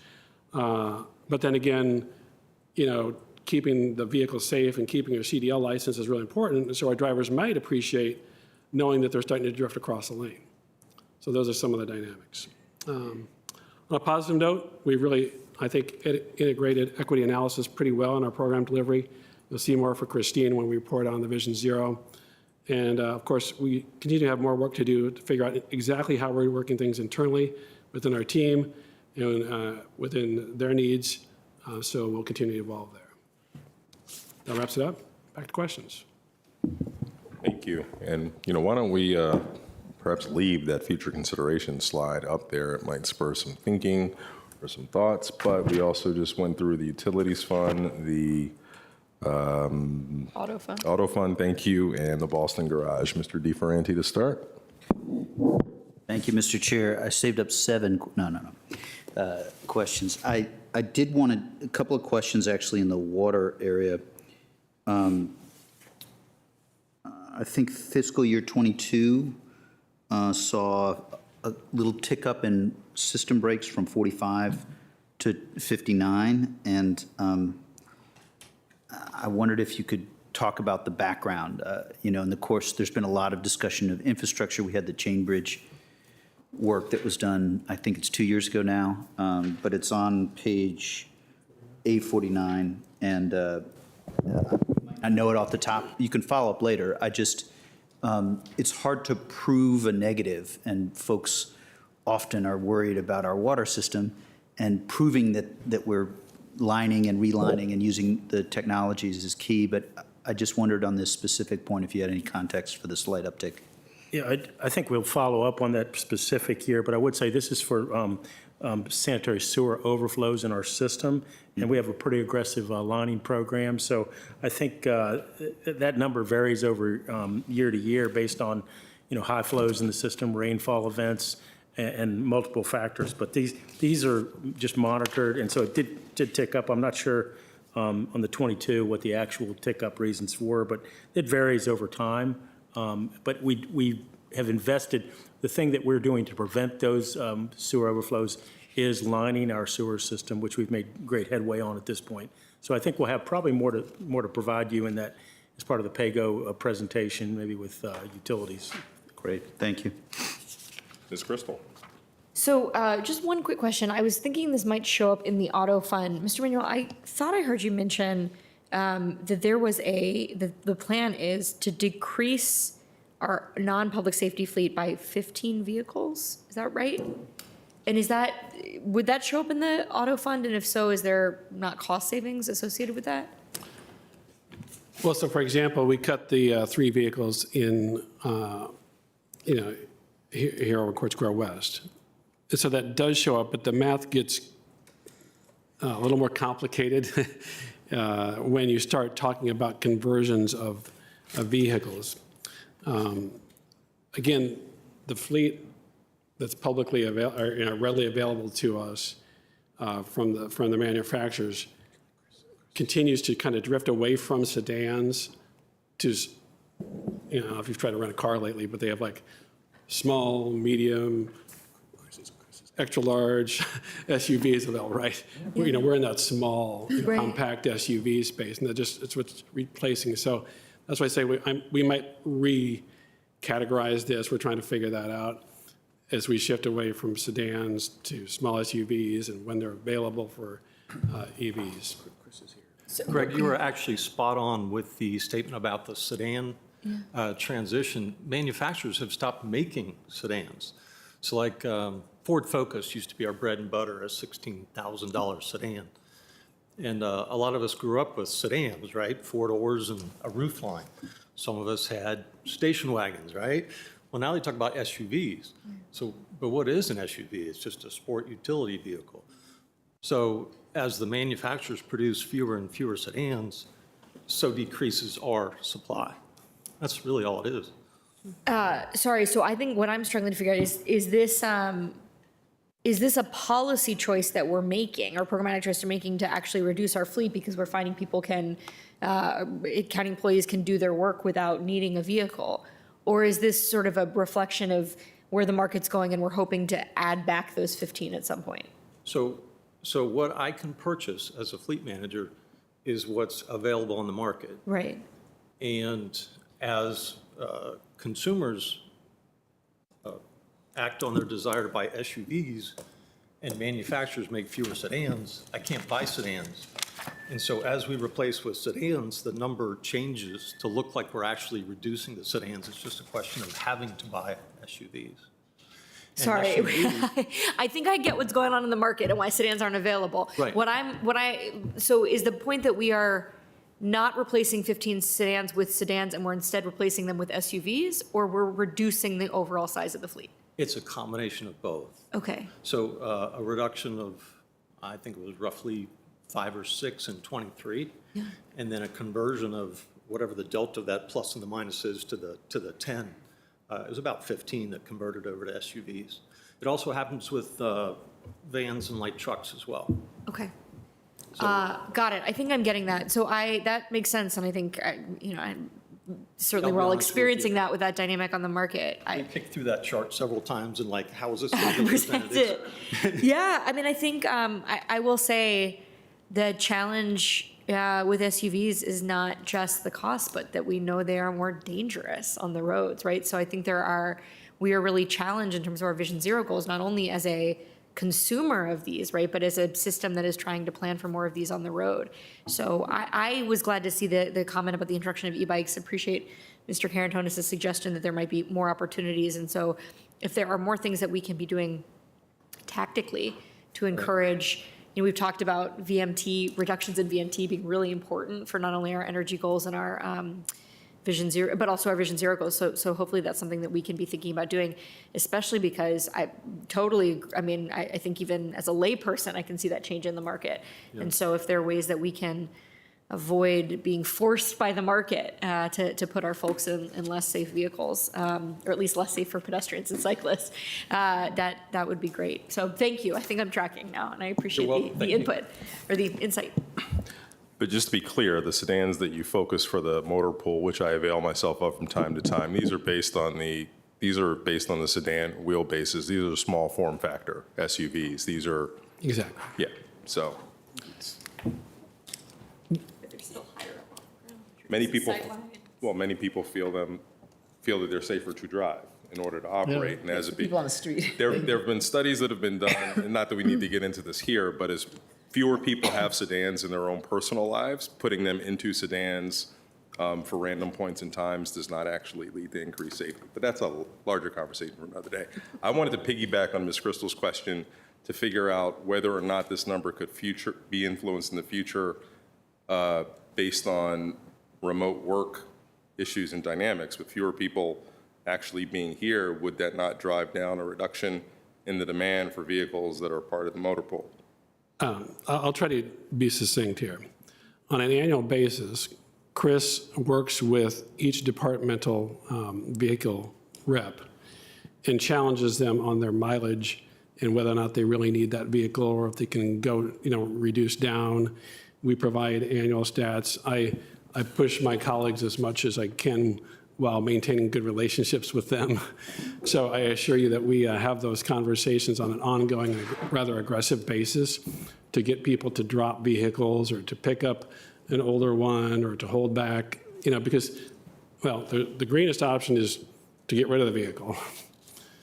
Sometimes the next greenest option is to hold off on the purchase and just see if you're really still going to need it. It's like, okay, so you're not comfortable now, but maybe next year just hang on to this one because your mileage is low.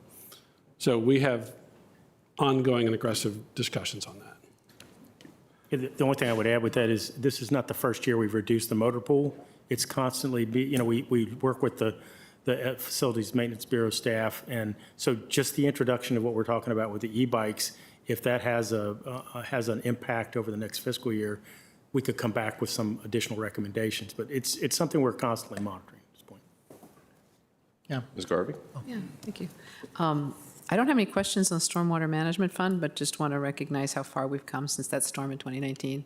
I mean, I think it was we were talking, this is all we were talking about for a while, and we've made a huge lift, and now we're kind of on, I don't know if it's cruise control, there's probably a water metaphor with boats or something, but anyway, thank you for the work, because I think it's really important. It's good to see it continuing forward, because we all know we're going to get those storms again.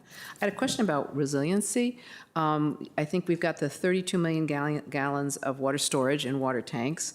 And then we're connecting up with Fairfax. So 32 million gallons, if we suddenly had to only use the water we had in storage for some odd reason, how long would that last, Arlington? Yeah, it's probably a little over a day and a half. That's our average daily is in the 21, 22. So I'd say it's between a day and a half for our storage. And the health department requirement specifies that kind of storage volume for a community with a water system. It's a good idea, yeah. It's not a week. You'll have relatively little time. Right, so we're connecting with Fairfax so that if we end up with something more, then we could get water from Fairfax, and how much do we think we could get from there? And is that a two-way thing, so that if Fairfax has trouble, they would get water from us? I'm guessing, yeah. We think with this new interconnect, it would be roughly about 15 to 20% of our typical demand. That's why I mentioned very briefly, I'm wanting a lot more than that so I can sleep better at night and for the community to sleep better at night. So we're just kind of in initial phases of discussion there on an alignment study and a scaling. Got a great relationship with the Fairfax Water team, and we will be bringing hopefully more to the board in the future. Yeah, that'd be great. It'd be a fun community exercise sometime to say, okay, let's pretend there's an emergency. Everybody uses as little water as possible for a day, and let's see how we do. It'd be interesting. Thank you. I have another couple questions on water. Are we measuring PFAS in our water at this point? We could have a whole work session on PFAS, and we don't have time for that. Well, yeah. But I'll try to be succinct. The ability of us to measure it is questionable. The EPA's put out health advisory limits that are about, that we can't even measure. Okay. So maybe, I may get a briefing on this later, not now, but yeah. No, it's an interesting space where we're exploring the boundaries of technology and science here. Thank you. Yeah, CPC's got like a 4-hour program coming up, and I don't think I can give 4 hours, but I might ask you guys for a 45-minute briefing. And then, seeing as our chair is busy, I'll ask one more question. It's my understanding we're working on capturing methane gas from the water treatment plant to be used into, is this the case? I didn't see anything about it here so is that happening, and is that costing us money as we try to work on that?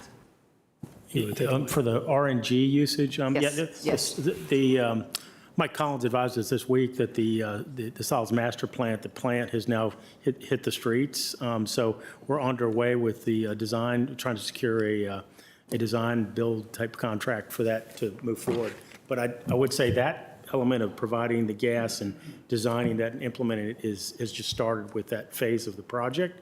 And then equally, Lynn Rivers is looking to secure that RNG contract for the transit fleet that we also discussed recently. So those two elements are working kind of concurrently, but a big milestone that the Water Pollution Control Plant is embarked on with getting that procurement on the street. Oh, that's great. So there'll be a budget impact like next, there's not a big budget impact right now because we're just. Well, it's already, the budget, I think there's $170 million for that project already budgeted in the CIP. I didn't see it. Okay, thank you. It's a CIP. Yeah, okay, thank you. Yes, it would be in the CIP, not in the, but right. Yeah. Thank you for the reminder. Appreciate it. That's it. Okay, thank you. Mr. Karantonis. Thank you, Mr. Chair. I have to say, great news on the Fairfax Interconnect. I just remember as a resident of Gravity 2 that that it takes like, what, 15 minutes or less than 15 minutes that the pressure drops if there is a major interruption of the supply from the La Carlia reservoir, right? So I hope this is, and I know that's far less time when we talk about Roslyn or other places. So that's good news. Back on the sedan fleet, I mean, there are two things. First of all, the conversion brings also savings on maintenance, and the availability of the fleet is better. One thing that EVs accomplish is this: they are more available. They don't have to be. I mean, their maintenance is shorter, or at least it's said that's shorter. Maybe there are other insights.